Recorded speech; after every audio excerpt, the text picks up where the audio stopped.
Hey, the high school dropout, still rocking that pathetic style, huh? Well, let me treat you to some fine wine today. At the reunion, I bumped into a classmate who used to mock me for being poor back in school. Despite us both being grown adults now, the moment he spotted me, he unbelievably held his wine glass over my head and poured the wine all over me. The rich aroma clung to my entire body, leaving me feeling terrible. How about that? Bet you're thrilled to get a taste of the high life, high school dropout. This guy hasn't changed one bit since those days. I was beyond angry, filled with disappointment. I've made up my mind to side it about what I declared something ruthless to the classmate who mocked me. Then his eyes widened and his face turned pale rapidly. Well then, let's start my counterattack in full. My name is Kevin. Raised in a typical family with a self-employed father and a stay-at-home mother, my childhood was free from significant hardships. After school, I tossed my backpack and play in the neighborhood park with friends until dusk. But things changed when I entered middle school. My father stopped coming home due to his work. It was normal for my dad to come home after I had gone to bed and leave early in the morning. I just assumed it was normal for him not to be around much. But on his rare days off, he did try to provide some family time, like going for drives nearby or taking us to amusement parks. And then it was just my mom and me. Mom, are you okay? One late night as I got up to use the bathroom, I saw her sighing repeatedly while looking at the household budget book. Yeah, I'm fine. You don't have to worry about anything, she said with a smile. But her face was visibly worn. Lately, there had been changes at the dinner table. The number of side dishes had decreased, and the fruits that used to be a staple were now gone. The lunches she packed for me each morning also changed, mostly just plain rice with a small amount of pickles or simmered dishes. One day, Brad caught sight of my meager lunch and started picking on me. Your dad ran off in the night, leaving your family behind, didn't he? I heard it from my dad. That's why you bring such lame lunches, right? It's hilarious, he said, laughing with his cronies. I was so angry I almost lashed out, but the image of my mom's smiling face came to mind and I clenched my fists to hold back. I don't want to cause trouble for Mom. Brad was the son of the president of Bradley Merchandising, a well-known food company in the area, and was seen by teachers as a model student due to his good behavior. In reality, however, he was a terrible guy who used his father's status and connections to bully others. If anyone stood up to him, they became his target. Fearing this, my classmates gradually distanced themselves from me, turning a blind eye to how I was treated. Encouraged by this, Brad's teasing only escalated, and finally, I reached my breaking point. It was lunchtime as usual. I sat in my usual spot, a secluded corner of the staircase, eating my lunch. Hey, who's Kevin? Brad yelled. Yo, Brad, I replied. Brad approached me with a sneering smile. I usually ignored him, but he didn't like that and took an unexpected action. Typical peasant's lunch looks as bad as ever, he said, reaching for my lunchbox. Hey, what are you doing? I impulsively knocked Brad's hand away. Ouch, you sorry, but he suddenly reached for it. Then Brad snatched my lunchbox and slammed it onto the floor. The rice and leftover meat and potatoes from last night scattered in a sad mess. I pictured my mother's sad face. What the heck are you doing? I shouted, grabbing Brad by the collar. Think you can hit me? You know what'll happen if you do, he said with a smug look, seeing his triumphant face. I lost all restraint. Before I knew it, I was on top of Brad, his handsome face red and swollen, his lips split. Both of us were breathing heavily. You'll pay for this. Brad's voice trembled. Hey, what are you two doing? A teacher from student discipline, alerted by the commotion, yelled fiercely and dragged us to the guidance office. I'm so sorry, my mother said, her face pale, bowing repeatedly. This is unacceptable, causing such a disturbance at school. The teacher with a characteristically shiny face and bulging eyes scolded us. No matter how many times I explained, the teacher wouldn't listen, instead fully believing Brad's fabricated story. Brad, as if nothing had happened, vilified me as a violent person. Being the son of a well-known local businessman, he was untouchably supported, facing no consequences. Faced with this blatant injustice, all I could do was endure. After the hellish guidance session, as my mother and I were leaving, the teacher spat out at me. I'm worried about what kind of adult you'll become, always resorting to violence. Can you even become a decent person? Just you watch. But our life became increasingly difficult, with my mom's part-time job not enough to make ends meet. Despite the violent incident with Brad, my mom believed in me to the end. Always kind, my mom was someone I didn't want to burden any further. So with a sole desire to ease her burden, I decided not to pursue college and instead chose to work.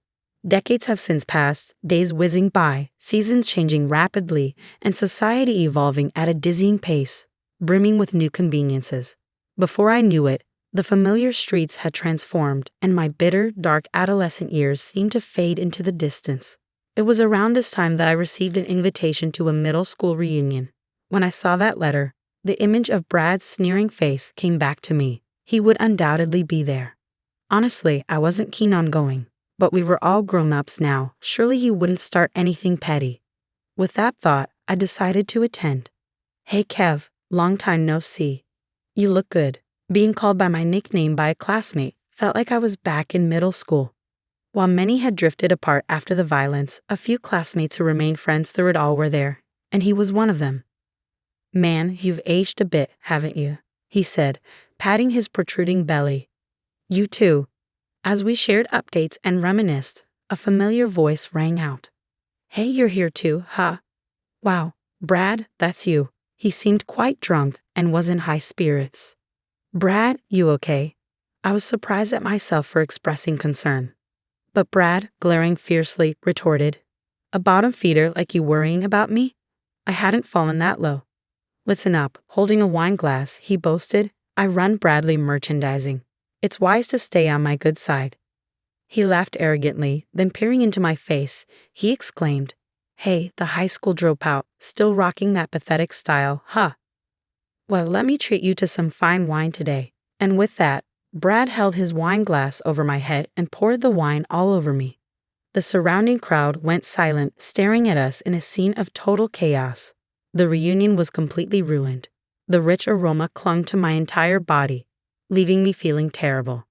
How about that? Bet you're thrilled to get a taste of the high life high school dropout. He hadn't changed a bit from the times he used his privileged position to cause trouble. I was beyond angry, filled with disappointment, all my secret hopes shattered. "Brad, have made up my mind, decided about what to do." To Brad's mocking face, I delivered a stark announcement. "You're fired." The room fell silent for a moment. "Fired? What's that supposed to mean? High school dropout? Can't even speak English?" Brad asked, clearly baffled. But I said seriously, "It means exactly what it sounds like." The crowd began to murmur. A former classmate tapped my shoulder and asked a question that seemed to float in everyone's mind. "So what do you do now?" "I currently work at a food company as renowned as Bradley Merchandising." Wiping my head and face with a handkerchief I took from my pocket, I started explaining. "I'm in charge of corporate acquisitions, and I'm actually working on acquiring your company as the next president. You should know this better than anyone." "What? What are you talking about?" Brad, trying to act tough, had his lips twitching and sweat on his forehead. "President Johnson should have officially contacted you about this, right?" "Johnson? President?" Brad's face turned completely pale. "Yes, I work for Johnson Merchandising, a company my father is the president of. After high school, I joined this company and now serve as an executive director, overseeing the entire company. Deciding not to pursue college and instead work was tough, as there were hardly any companies willing to hire someone with only a high school education. I couldn't afford to be choosy anymore. I applied for any job I could find and ended up working part-time at a logistics warehouse. However, the barrier due to my lack of education was thicker than I imagined. Once people learned about my educational background, their attitudes changed, and I was never considered for permanent employment.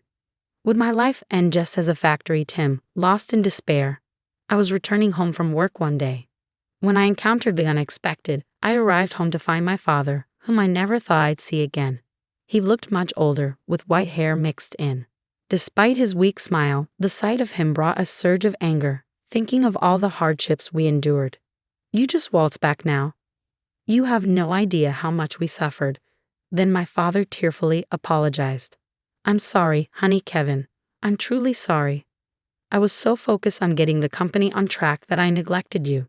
No excuse can change the fact that I caused you unnecessary hardship. I'm deeply sorry." My mother and I, without a word, just stared at him. I'm not asking for your forgiveness, but I want to at least apologize to you both in some way, he said. The house was completely silent. Eventually, my mother spoke up. Regardless, I'm thankful you've come back. Things might not go back to how they were, but I do want to try and rebuild our family little by little.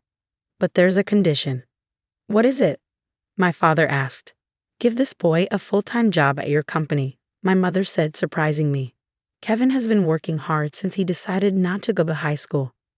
He should be enjoying his youth like others his age, but due to his educational background, he struggled to find a full-time position. My mother's face was serious, almost frighteningly so. How much time had passed? I wondered. All right, my father said. Kevin can work at our company, but on one condition. He must take the GED. Understand?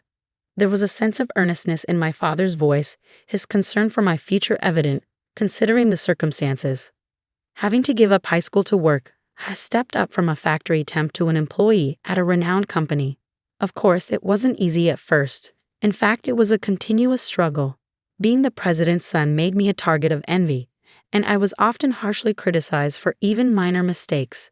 Being new to corporate life, I struggled with understanding business etiquette and social norms. Sweating through every new challenge, my colleagues would just scoff, offering no help. I felt completely isolated at work. Despite this, I worked tirelessly, volunteering for menial tasks and responding earnestly to unreasonable demands from superiors. Seeing documents I worked hard on being thrown into the trash with a smirk, or finding my desk littered with trash, I often thought about quitting. It was disheartening to be judged through the lens of being the president's son. Despite all my efforts, what kept me going was my mother's presence. The mixed emotions she must have swallowed when she asked for me to be hired at my father's company must have been excruciating. For her sake, I had to meet the company's expectations. As I continued to work relentlessly, gradually, people began to recognize my efforts. Slowly, I was accepted as a team member, and this began to reflect in my work results. It possibly provided a healthy stimulus for other employees as the company's sales started to rise year by year. As a result of my hard work, I was recognized and promoted. From this year, I became an executive director entrusted with important tasks. I have been involved in negotiations for the acquisition of Bradley Merchandising, a company that had been on a downward spiral for several years.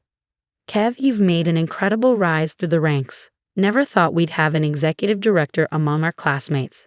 It's going to be awkward just casually inviting you out now. My unexpected identity caused a stir among the crowd. But Brad, still in disbelief, insisted, "Stop lying. I don't accept such a tall tale." Well, it seems your dad, the president, didn't share much about the company's situation with you. It's not surprising you didn't know. But my father was going to make me president. About that, I said, my expression serious. My father instructed me to overhaul the entire management of Bradley Merchandising, from the president down. That's impossible. Brad's face froze. But I didn't have enough evidence to make such a drastic decision. Then I heard about the reunion and remembered. You were supposed to be the next president. I thought it wouldn't be too late to meet and talk here, but as I let out a breath, releasing the disappointment welling up inside, Brad, you hadn't changed at all. Still belittling and blaming others, still full of baseless confidence. That doesn't mean you can fire me. Come on, help me out. We're classmates, right? His attitude had changed drastically from his earlier arrogance, now desperately pleading. But I wasn't going to soften my stance over something like this. I just made a logical decision as a business leader. Running a company isn't as easy as you think, I said firmly, grabbing Brad's shoulders and looking him in the eye. I faced many challenges as the president's son, but I never gave up because this company was my only path. You had more advantages, attending a good high school and graduating from college. It's time you put in real effort for once in your life. Tears held back, my voice shaking as I spoke to Brad. But he just stared back in silence, not uttering a word. A month after the reunion, I stood in front of the Bradley Merchandising building with my father. Today, we'll officially proceed with the acquisition. I had confided in my father the day before, and after some reluctance, he agreed to my terms. We've been waiting for you, said the president of Bradley Merchandising, greeting us as he entered the meeting room, followed by his son, Brad. Bradley spoke of his intentions to have Brad succeed him as president. Now, about the acquisition, he prompted me to start the discussion. But Brad's behavior was appalling, far from what one would expect from a future president or even a professional. I raised my voice. Hey, Brad, are you even listening? This is about the future of the company. Do you even realize the responsibilities of a president? I don't need to hear that from you, Brad retorted. Then he turned to his father, saying something outrageous. Dad, are you sure it's okay to trust our company to someone who just climbed up using his parents' influence? Brad's suggestion that he was more capable of making beneficial decisions for the company seemed almost delusional. My father, witnessing this, clearly showed a look of exasperation. Even the usually stern face of Bradley grew more severe. Fool. What do you know about our company? He said, his temples throbbing with anger. Brad could only stare back with an expression I had never seen before. Bradley continued unabated by his anger. Kevin's right. Your attitude today is beyond disrespectful. Running a company is not a game. If you're not serious, then leave. Brad's voice was pitifully weak in response to his father's overwhelming presence. The president then stood up, facing us with a serious expression. I apologize for this disgraceful display. I've been too indulgent with my son, expecting him to become more responsible in the workforce. But I was mistaken. I never imagined he would behave so foolishly, especially in such a setting. To you, the executive director of Johnson Merchandising, and you, Kevin, I apologize for his many discordances. As a parent, I am truly sorry. My father then addressed Bradley. Your feelings are clear, Bradley. The once imposing figure of the food company's president seemed utterly diminished. Bradley, with a desperate look, continued, President Kevin, we need your help to save Bradley Merchandising. We no longer have the strength to continue on our own. If we come under your company's wing, I will step down from all my management roles, and the same goes for the entire board. But please keep our employees, our precious staff, without letting anyone go. With that, he bowed so deeply his forehead nearly touched the table. I looked at my father, who seemed deep in thought, his eyes closed. Dad, I murmured quietly. He nodded solemnly. Bradley, I began, yes, I see how much you care about your company. Given that, let's give you another chance to turn things around. Brad and his father looked shocked. Yes, a chance.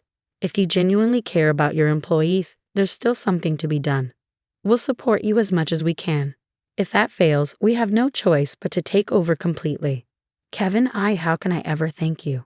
Beside his tearful father, Brad looked completely drained, as if all the strength had left his body. I continued speaking, glancing between the two. I've always resented my father, I began, causing a look of shock in Brad. He neglected our family under the guise of work, forcing me to give up high school. I aimed to prove him wrong. But my mother, who suffered the most, forgave him. I still vividly remember my mother's resolute face when she chose to forgive. At first, I couldn't understand her. But now I get why she decided to forgive. She taught me the importance of it. I heard my father murmur softly. Kevin said, I am who I am today because my mother forgave my father, and recently, I finally felt like I can forgive him too. Bradley nodded in agreement, feeling as if pushed forward by an invisible force. I continued my thoughts. Everyone deserves a second chance. People become stronger by overcoming adversity, I said, turning to Brad, who was slouched back in his chair with a sulky demeanor. Brad, it starts here. Isn't this your time to step up? But I don't know anything about running a company, Brad muttered. I placed my hand on his shoulder. It's okay to start now. Work hard, and the results will follow, Brad, I reassured him. Brad looked at me, a faint smile on his face. For the first time after countless discussions, Bradley Merchandising agreed to a business partnership with Johnson Merchandising and began the path to recovery. Brad became the new president with his father as an advisor. Shedding the pride of being the son of Bradley Merchandising, Brad worked tirelessly to regain the trust of each business partner through humble visits.